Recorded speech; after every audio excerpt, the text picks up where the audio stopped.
Je reprends la suite de l'histoire pour les bicurieux du chalet. Les fils de siphonnaires de nuages Tchernobyl qui n'ont pas compris que c'est la seconde partie d'une soirée qui s'avère être une purge aussi malaisante que les vidéos de Pascal Opé. Je vous invite à jeter un coup d'œil à la vidéo initiale. Aucune suggestion, aucun lien, juste à cliquer sur ma chaîne pour la vidéo. La cistée qui se fait gérer son code vestimentaire par sa Magali aux appareils odorantes.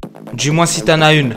Revenons à la Prozis. Ah non, c'est Antoine pour le coup. Je le DM sur Twitter pour savoir ce qu'il en est de sa soirée. Si on peut appeler ça une soirée. Un corps aux épaules de serpent qui finira en bachabazi dans certains pays dont je tairai le nom. Qui me répond d'ailleurs à chaque fois en majuscule tellement il est con. Tellement impatient de rejoindre sa soirée. Et j'essaie d'oublier ce qui vient de se passer en ouvrant une HK en cours de route. Devant l'hypocrisie des passants et migrants pétés à la villageoise dès 1h du matin. On se croirait à Disneyland sans l'enfantaisie à Toulouse. Je pénètre sans mauvais jeu de mots dans mes pensées en me disant qu'il ne reste plus rien de rose dans cette ville, à part les tuiles rouillées et ta mère qui se fait dérouiller au bout de la rue Saint-Vincent. Calme-toi, agent sudiste, me diriez-vous. Je vous répondrai que j'étais dans mes pensées, pas dans les vôtres. Les gens mi-sorts amateurs de Nietzsche qui pensent détenir le savoir absolu, je vous emmerde. Putain, même plus le temps d'enculer des mouches que je finis devant sa porte. Devant ce qui lui sert d'habitat ressemblant au squat à Marguerite Stern. Les fenêtres du premier béant donnant sur une rue mal éclairée résonnant du Koba et Mademoiselle Valérie tellement la rue pue la lâcheté. Elle est pour moi cette fenêtre du premier. Je monte les escaliers du Mordor. Les poussettes cachées sous les escaliers ne trompent personne. On est à Cassosland les Hey.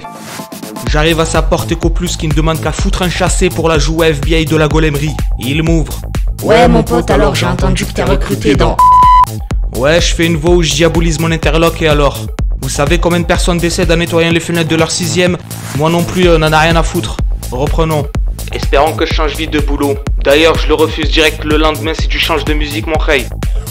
Rentre dans la part du diable, que dis-je? L'antre de Sodome et Gomorre. Ça fouettait la transpi, le duvet mal rasé de 3ème couche. Les deux femmes ménopausées en face de moi qui rendraient Brigitte Bardot attirante de par sa fertilité.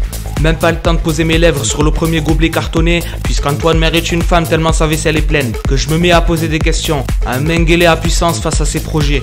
Dis-moi, à ton âge, comment se fait-il que tu sois là? Elle commençait tellement à parler chinois que je lui ai proposé d'ouvrir un compte sur Tandem en LV3 en mandarin. Putain, mais tu t'es pris pour qui, toi? Vous imaginez bien, elle commence à se fâcher face à une red pill aussi puissante. Termine mon verre et décide de terminer ma soirée chez moi.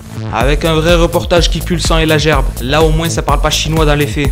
Bordel, comment peut-on finir avec des quarantenaires au bout de leur vie qui ressemblent à Gollum dès le réveil de lendemain de cuite d'une lourde prise en charge alcoolique? Résultat, une gourgandine, une casse-couille et 2 éponges froissées réussissent à te donner une raison de ne pas te faire vacciner pour une soirée dont tu regretterais les effets secondaires. Rappelez-vous, on résiste à l'invasion des armées, on ne résiste pas à l'invasion des idées. On arrive au bout du tunnel, les chills. Un grand merci à la Khayat Al-Bondiban, elle se reconnaîtra. A plus tard.